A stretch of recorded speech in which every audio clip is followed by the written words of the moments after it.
Hello mga kabibig! Welcome back sa ating bagong YouTube channel. Ito ang pinakamaingay na YouTuber sa balat ng YouTube. Ako si Kabibig, maglebak-lebak ito with evidence. Ako pa, ano namang itong fake news na pinapakalat nyo? Oy, itong mga loyalista ba? Kung ano-ano na lang pinapakalat nila. Mga tabloid sa social media. Si Pangulo Duterte tumakas, sumibat sa Pilipinas takot sa warrant of arrest ng ICC. Ngayon naman, kagabi, si Pipi Sara sumunod kay PRRD para sa Hong Kong Proclamation Rally. Alam nyo ba kung ano ang ipinalabas nila? Tumakas din daw si Pipi Sara kasi takot sa ICC warrant. Wala ko, grabe. Vice Presidente, tatakas. Excuse me. Baka takot kayo. Takot kayo sa mga anino nyo. Bakit? Kasi alam nyo naman, mga OFW, mahal ang mga Duterte. So kailangan nyo talagang siraan ang pangalan nila. Gagawa ng istorya na tumakas papuntang Hong Kong kasi doon daw magtatagpo si Pipi Sara, si PRRD, kasama ang kanyang pamilya, at saka si President ng China, Xi Jinping. Uy, grabe. Grabe ang mga imagination nyo ba? Bangag na bangag. Diba? So, sa sobrang yung ka-insecure ba na maraming mga OFW ang pupunta ngayon sa Proclamation Rally na hindi pa nagawa ng alyansya, natural sisiraan nyo ang mag-ama? Takot kayo na lahat ng mga OFW kami, iboboto namin ang PDP Laban? Bakit? Huwag kayong matakot. Diba? Diba? Magaling kayo. Hindi kayo marunong magnakaw. O, diba? Yan ang palaging pasakali ni BBM. Pero ngayon, pumunta nga ang mag-ama sa Hong Kong kasama ang PDP Laban, para yatang natatakot kayo. Gawin nyo din, punta din kayo ng Hong Kong at tingnan natin kung meron ba talagang a-attend sa rally ninyo. Di ba kabibig? So wag na kayong magpasabog ng fake news. Ngayon, try kung papatawag nyo itong mga nagpasabog ng fake news sa mga Duterte. Hindi nyo kayang ipatawag kasi unfair kayo. Di ba? Eto ha, para mas lalong magigiitil yung mga nyo dyan, ang mga mga kasakit-sakitan sa puso nyo. Eto, mga OFW to mga kabibig. Lang to, sa labas pa lang. Tingnan nyo. Dahil sobrang dami talaga ng tao. Papakita ko sa inyo. Yan. So, ganito na. Di ba mga kabibig?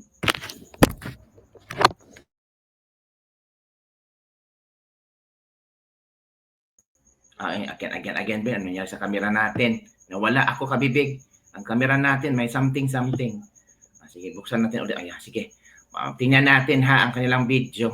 Ito na. Kadami. Ben, asa ka banda? Dami. So, ano pa lang to? Sa labas pa lang ng stadium. Wow. So, sobrang dami talaga. Sobrang dami ng tao. So, ganon kasabik ang mga OFW makita si PRRD. And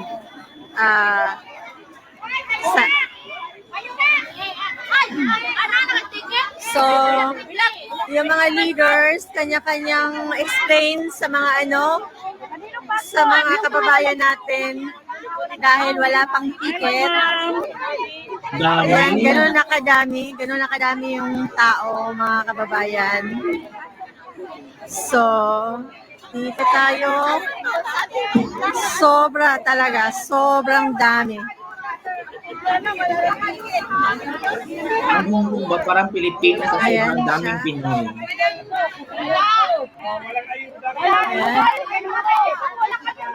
Sobra. Walang tulog yung iba.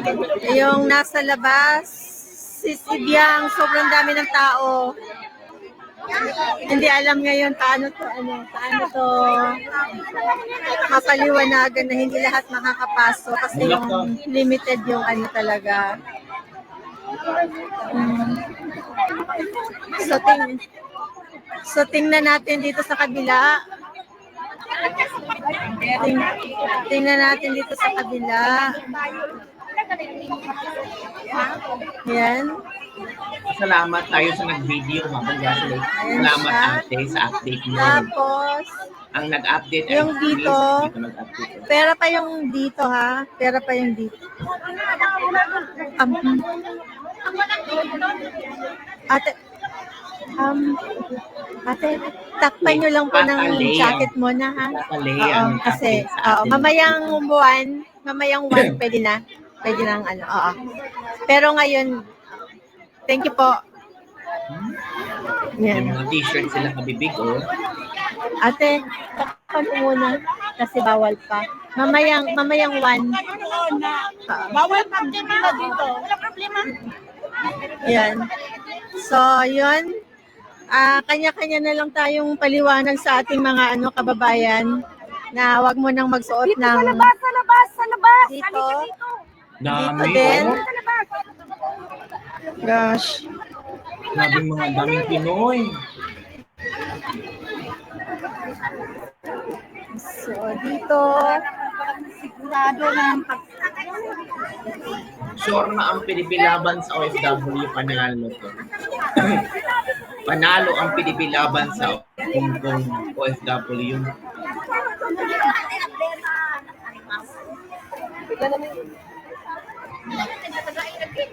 Ayan po. Uy, naay mo. Wala pa, te. Wala pa. Wala pa ako kakuha. Wala, ikaw na si mga pipi. Wala pa. Kahit ako, mga kababayan, wala pa akong ticket. Sobrang dami. Sobrang dami talaga.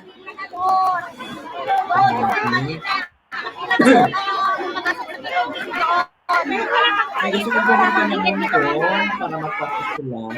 Diba? Sino ka nag-sponsor siya? Diba?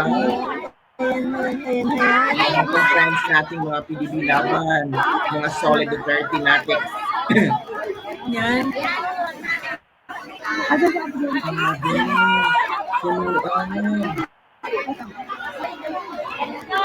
Kung manginginig naman ang kabilang partner, sabihin nilang, bayad yan, anong bayad? Itong mga OFW, magpakabayad. May pera yun, may sariling pera yung mga OFW na yan, may yung ang sa postal pa nga nila. Tapos magpabayad sila. Kaya may OFW dito na ito talaga. Ano pa lang po to, sa labas pa lang yung pagbibigay ng ticket. Grabe. Oo. Oo, kaso lang wala pa ticket. Kala nyo, bayad to, hindi ito mga bayad ha. Hindi ito mga bayad ng mga OFW. Mga OFW, hindi ito mga bayad. May sariling pera kami. Hindi ito mga bayad. Niya, limitado ang ticket. Sa ano pa lang po to?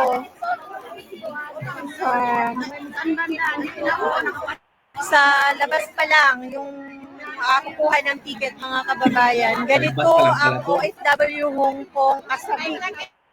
Matikas ang pera. Baka meron kayo yung coffee.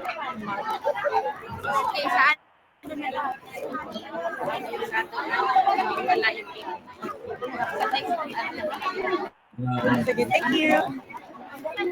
Yan. Salamat So, kay yan. Takalia. Hindi ko na alam yung aking mga kasama. Wala. Nakita ang sitwasyon nila nakita mo naman ang lista natin 1,000 plus ang binili sa akin 150 lang. Wala pa kasama ang leader.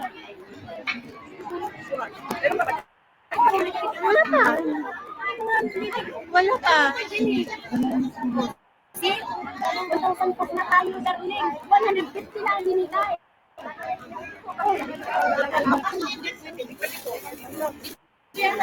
So, baka yung ibang hindi makapasok, maghintay nila sa labas. Di ba? Or I'm sure naman, hahanapin ito ng paraan para makapasok yung kung posible Ayun lahat muna ng natin, Pilipino ha? OFW dyan. Sobra talaga. Sana maintindihan na iba nating kababayan na hindi ganun So, hindi lahat malaking makapasok venue. dahil sa ano talaga, dahil sa sobrang dami ng tao. Sobra. Yung iba madaling araw pa andito. Oo. Ang araw pa rin dito dyan. Oo, ako mga friend tenga. Friend tenga. Wala. Wala ito sobrang hirap. So, nakita niyo sa bibig ha, ang dami pala nila ngayon. 'Di ba? Ang daming pumunta, ang daming excited ng mga OFW. Pasasalamat para kay PRRD OFW Hong Kong. 'Di ba? Ito ang nasa loob ha. Tingnan natin ha. Kung ano pa ang mga updates. Ito na. By the way, salamat kay kay Katalea nga nag-live kanina at ipinakita niya kung gaano kadami na kung sino-sino ang mga excited na mga Pilipino OFW pupunta. Ito ang live sa loob ng stadium yata to mga kabibig. Tingnan natin. Grabe. Nakakawindang. Naku, matatakot na yung iba dyan. Tingnan niyo. Linagulan pa niya, dapat pinilisan na. Diyan pala ay health. I'm sure napupuno yan. Napupuno itong Korean.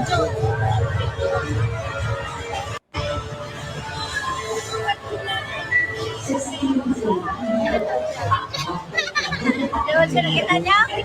Na-picture talaga siya. Ito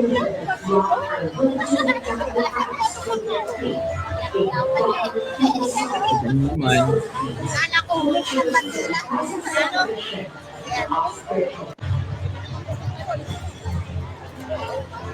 In fairness, na hindi nakakabog ang mga OFW na pupunta. Hindi sila nakakatakot ng mga bibig. So, ito pa yung iba kabibig. Ito yung iba ipakikita ko sa inyo. Talagang laban na laban to. PDB laban, lumalaban mga kabibig.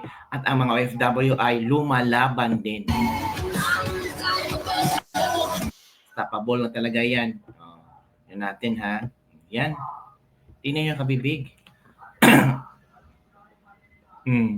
Hong Kong to ha. Grabe. Tingnan nyo. Dapat po mga ay mawawalan na ng lakas na loob. Naniniwala kami na dahil sa panibiling pastor, maraming salamat po. Maraming salamat dahil sa inyo para sa bayan. Sa mga paisa niya, kaya parang nakalita, medyo ayaw pa. Parang mahal naman yan, bakit pinipili niya pagkain na yan? Alam niyo, tinawag ni Paolo Duterte ngayon at sinabi, bilang ko na masasarap na pagkain, ang kahit mahal pa yan, basta pagkainin ko mga OFW. Kumusta naman kayo ngayon? Hindi lang sa hindi kayo pinapakain, ninanakawan pa kayo sa airport. Diba? Saan kayo makakakita na ang magnanakaw wala sa kalsada nasa airport? Ngayon lang yan. Diba? Kaya nagugutuan nyo. Isa pong pinipili ko lang ang pusilyo para po kung tapos. Kasi sabi nila, kailangan daw ng pulis. Gusto ko lang kung sabihin na huwag naman kayo mawawalan ng pag-asa. Malay nyo, isang araw, pag-isip natin, silipin sa araw ng pusilyo.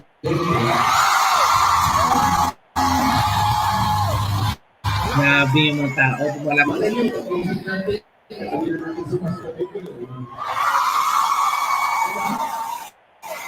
actually, nakakandun na sa marami sa dito. Kaya lang sa mga makala kung hindi pastor.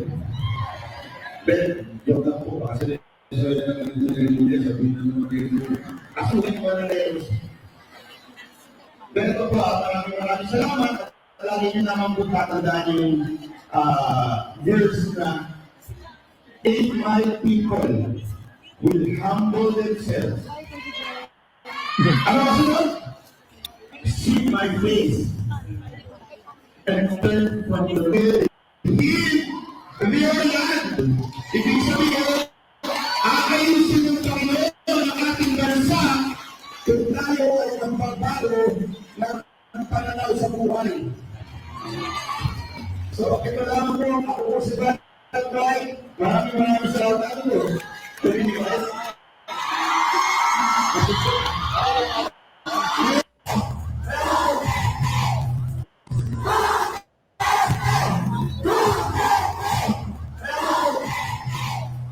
Grabe. Grabe ko sa iyo.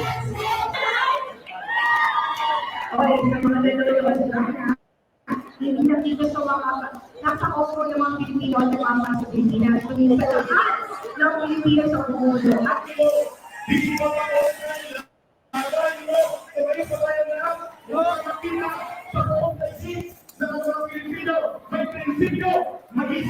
at handang ipagtangan ang ating ilang bayan at ang ating mga ginawal sa bayan ng Pilipino. Kung nakakal kayo, akalan mo ngayon, ng Manila, defend the fact, stand up na, and stand up na Filipino people, bayan po!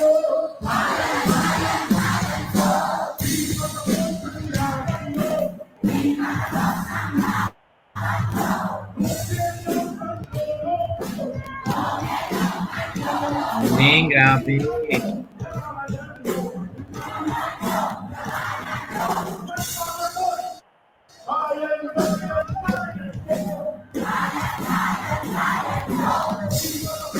Oh, I'm sure si Mami Coca at si Daddy Froggy talagang kinakabahan na ngayon knowing nakikita niya na maraming mga OFW ang support sa Pilipilaban. At alam naman ang OFW solid dito eh. Hindi ito matututunan mga kabibig. Yung Pilipilaban ang kanilang buong at Pilipilaban talaga yan. Same as last year.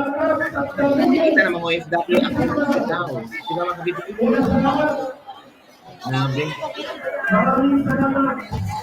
Tingnan mo dito sa Christ. Ako ang unang tuloy. Sa Pilipino, kayo po na lahat ng oras upang tayo magkasama dito sa hukbong. Pagamat lumain ikaw yata ito, ang taloy ng tubo ng mensahe ng pagkakaisa natin ay mawakapot sa bansang ginawaan natin kung saan sa buong lugar sa Pilipinas ngayon sabay-sabay ang nationwide national day of protest against incompetence in governance. Ang kalimutan natin ang mga kababayang Pilipino na sa bansa natin ngayon ay pumatutulong ang protesta sa buong lugar. Marka, isikali mo ng sabay-sabay po sila na nagsasagawa ng kilos protesta. O ng pagkakaisa upang tutunan ang pinakasentro ng problema ng ating bansa. Ano po ang pinakasentro kung bakit tayo narito? Kahit sa Hong Kong at kahit sa pagsulong ng Beijing, lumalawak ang pagkilos ng mga mayang Pilipino. So there you go mga kapibig, nakita natin kung gaano kadami, kung gaano ka excited ang mga OFW sa Hong Kong para makita at masilayan muli si Pangulong Duterte mga kabibig.